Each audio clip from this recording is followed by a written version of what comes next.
Imagine two Nigerians, Ahmed, a devout Muslim from Kano, and Grace, a fervent Christian from Lagos.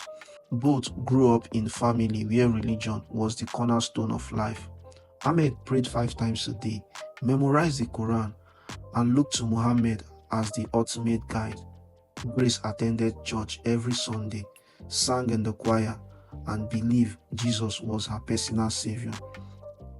Both turned to their faith during the times of hardship, when bandits attacked their villages, when poverty threatened to crush their dream, and when sickness stalked their loved ones. But what happened when Ahmed and Grace left Nigeria for countries like Canada, the United States of America, or the United Kingdom? What happened when hardships fade and life become more comfortable? Do they still turn to Jesus or Muhammad? Or does religion take a seat back to the luxury of a stable life? This is the controversial question we are exploring today. Do Nigerians truly worship Jesus or Muhammad? Or are they simply seeking solace in times of crisis? Or if life were perfect, with good road, security, healthcare, job, and a high standard of living, would religion still hold the same power over their life? Nigeria is often described as one of the most religious countries in the world. Churches and mosques are packed every week, and a religious leader wield immense influence.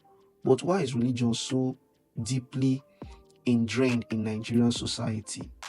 The question lies in the country's social, economic, and political reality. For many Nigerians, life is a daily struggle. Poverty, unemployment, insecurity, and poor infrastructure are constant challenges. In time of crisis, religion becomes a refuge, a source of hope and comfort. Christians turn to Jesus for miracles, healing, and deliverance, while Muslims rely on Muhammad's teachings and Allah's mercy to navigate their struggle. Religion, in this context, is not just a belief system, but a survival mechanism. In Nigeria, religion is a deep tied to cultural identity. Being a Christian or a Muslim is not just about faith, it's about belonging to a community. Churches and mosques serves as a social hub where people find support, networking opportunity, and a sense of belonging. This communal aspect of religion threatens its hold on Nigerians, especially during tough times. But what happened when Nigeria left their homeland for advanced countries like Canada, the United States of America, the United Kingdom, or even Europe? Many immigrants experience a significant shift in their religious practice. Here is why: reduce hardship, reduce reliance on religion. In countries with poor infrastructure, healthcare, and job opportunities, the immediate need for divine intervention diminish. When life becomes more predictable and comfortable, the urgency to pray for miracle or seek solace in religion teaching often fade. Some Nigerians abroad admit that they no longer attend churches or mosques as regular as they did back home. Exposure to secularism. Advanced countries tend to be more secular, with a clear separation between religion and state. This environment encourages critical thinking and questioning of religion doctrines. Some Nigeria exposed to this idea begin to reevaluate their faith and may even distance themselves from organized religion. Time constraint and priorities.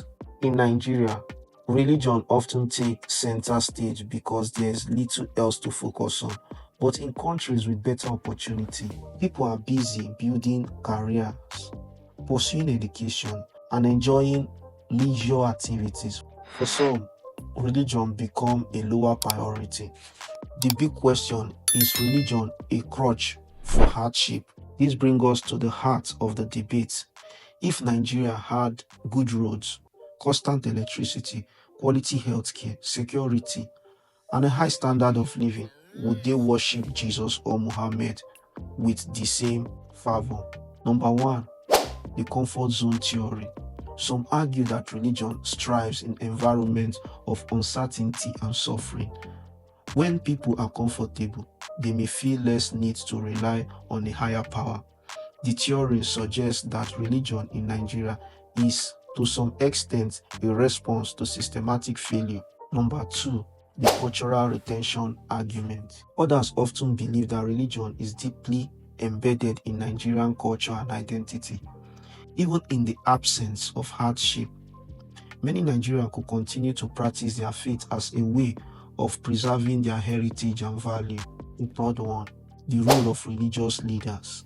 In Nigeria, religion leaders often amplify the narrative that faith is the solution to all problems. This messaging reinforces the idea that turning to Jesus or Muhammad is essential, especially during crisis. In advanced countries where such narrative are less prevalent, the influence of religious leaders may wane. In Nigeria, the question is Jesus versus Muhammad, who win in times of peace? If Nigerians no longer face the same level of hardship, would they still turn to Jesus or Muhammad? The answer may depend on individual experiences and perspective. For Christians, Jesus is often seen as a personal savior who offers grace, forgiveness, and miracles. In times of peace, some Christians may focus more on the moral and ethical teaching of Jesus rather than seeking miracle. And for Muslims, Muhammad is viewed as a perfect example of how to live a righteous life. In the absence of crisis, Muslims emphasize on practical aspects of Islam, such as charity, community service, and personal discipline. So in conclusion, the relationship between Nigeria and their faith is complex. While religion undoubtedly provides comfort and community during the times of hardship, its role may evolve in more stable environments. The real question is not whether Nigeria worship Jesus or Muhammad, but whether their faith is rooted in genuine belief or circumstantial responsibility. As more Nigerians migrate to advanced countries, the dynamics of religion will continue to shift. Will they retain their faith, or will it become a relic of their past struggle? Only time will tell. But one thing is certain: the debate over Jesus or Muhammad in Nigerian society is far from over. What do you think? Do Nigeria worship Jesus or Muhammad out of genuine belief? Or is it a response to hardship? If life were perfect, would religion still hold the same power? Share your thoughts on the comments below. And don't forget to like, share, and subscribe for more thought-provoking content. Let's keep the conversation going. Thank you for watching.